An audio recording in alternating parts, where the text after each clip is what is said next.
السلام عليكم ورحمة الله وبركاته. الحمد لله وكفى وسلام على عباده الذين اصطفى. أما بعد، فأعوذ بالله من الشيطان الرجيم. بسم الله الرحمن الرحيم. وقال تعالى: وقضى ربك ألا تعبدوا إلا إياه وبالوالدين إحسانا إما يبلغن عندك الكبر أحدهما وكلاهما فلا تقل لهما أف ولا تنهرهما وقل لهما قولا كريما. قال رسول الله صلى الله عليه وسلم: كل الذنوب يؤخر الله منها ما يشاء إلى يوم القيامة إلا عقوق الوالدين فإن الله يعجل لصاحبه في الحياة قبل الممات. মহান রব্বুল আলামিনের দরবারে শুকরিয়া আদায় করছি। আল্লাহ পাক রব্বুল আলামিন আমাদেরকে মহান রব্বুল আলামিনের পরে একজন মা এবং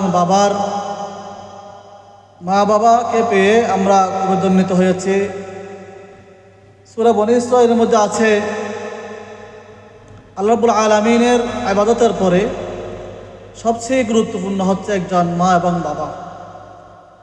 আল্লাহ রাব্বুল আলামিন পবিত্র আল কোরআনের মধ্যে বলেছেন, আনিশকুরলি ওয়া লিওয়ালিদাইক, তোমরা আমার শুকরিয়া আদায় করো এবং তোমাদের মা বাবাদের শুকরিয়া আদায় করো। এভাবে বলেছেন সূরা বনী ইসরাঈলে, ওয়াকাদা রাব্বুকা আল্লা তা'বুদু ইল্লা ইয়্যাহ। আল্লাহ রাব্বুল আলামিন বলেছেন, মুহাম্মদ রাসূলুল্লাহ সাল্লাল্লাহু আলাইহি সাল্লাম বলেছেন, আমি তোমাকে ফয়সালা করে দিয়েছি যে তুমি শুধুমাত্র আমার ইবাদত করবে এবং মা বাবার ইহসান করবে, মা বাবার সাথে সদাচরণ করবে। ওয়াবিল ওয়ালিদাইনি ইহসানা, হয়তো মা বাবা দুজন হয়তো বৃদ্ধ হয়ে যাবে অথবা একজনের বৃদ্ধ হয়ে যাবে। ইম্মা ইয়াবলুগান্না ইনদাকাল কিবারা আহাদুহুমা আও কিলাহুমা ফালা তাকুল লাহুমা উফ, তখন তাদের সাথে তারা যেন উফ বলতে হয় অথবা তাদেরকে ধমক দিয়ে কোনো কথাবার্তা বলবে না। ওয়াকুল লাহুমা কওলান কারীমা, মা বাবার সাথে সদাচরণ করা, সুন্দর কথাবার্তা বলা, এটা কোরআন হাদিসের একটি গুরুত্বপূর্ণ বিষয়, আল্লাহ রাব্বুল আলামিনের নির্দেশ। হাদিস শরীফের মধ্যে আছে, নবী সাল্লাল্লাহু আলাইহি ওয়াসাল্লামের দরবারে একজন ব্যক্তি এসে বললেন, ইয়া রাসূলুল্লাহ, মান হাক্কুন নাসি বিহুসনি সাহাবাতি? ক্বালা উম্মুকা। ক্বালা সুম্মা মান? ক্বালা উম্মুকা। ক্বালা সুম্মা মান? ক্বালা উম্মুকা। ক্বালা সুম্মা মান? ক্বালা সুম্মা আবুকা। এভাবে তিনবার মার কথা বলেছেন এবং চতুর্থবার বাবার কথা বলেছেন। একজন এসে বললেন, ইয়া রাসূলুল্লাহ, আমার কাছে সবচেয়ে বেশি সদাচরণের উপযুক্ত কে? তখন তিনি বললেন, তোমার মা। আবার জিজ্ঞাসা করলেন, কে? তখন বললেন, তোমার মা। আবার জিজ্ঞাসা করলেন, তারপর কে? তো তোমার মা। চতুর্থ বলেছেন বাবার কথা। তাহলে বাবার যেমন সম্মান এভাবে রয়েছে, বাবারও সম্মান। এভাবে বাবার কথা বলেছেন চতুর্থবার। তাহলে বাবা আমার জন্য যেমন সম্মানের পাত্র, ঠিক তেমনিভাবে আমার মা আমার জন্য সম্মানের পাত্র। মা এবং বাবা তাদেরকে আমরা খুবই শ্রদ্ধা করব। হাদিস শরীফের মধ্যে আছে, কুল্লু যুনুবি আখিরুল্লাহ মিনহা মা ইয়াশা ইলা ইয়াউমিল কিয়ামা। নবী সাল্লাল্লাহু আলাইহি ওয়াসাল্লাম বলেছেন, আমরা ইনসান হিসেবে, মানুষ হিসেবে আমরা অনেক গুনাহ করতে পারি, অপরাধ করতে পারি।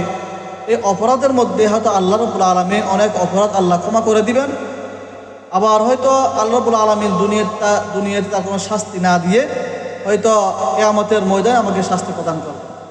কিন্তু এমন একটা অপরাধ রয়েছে, এমন একটা গুনাহ রয়েছে, আল্লাহ বলেছেন, কুল্লু যুনুবি আখিরুল্লাহ মিনহা মা ইয়াশা ইলা ইয়াউমিল কিয়ামাহ ইল্লা উকুকুল ওয়ালিদাইন।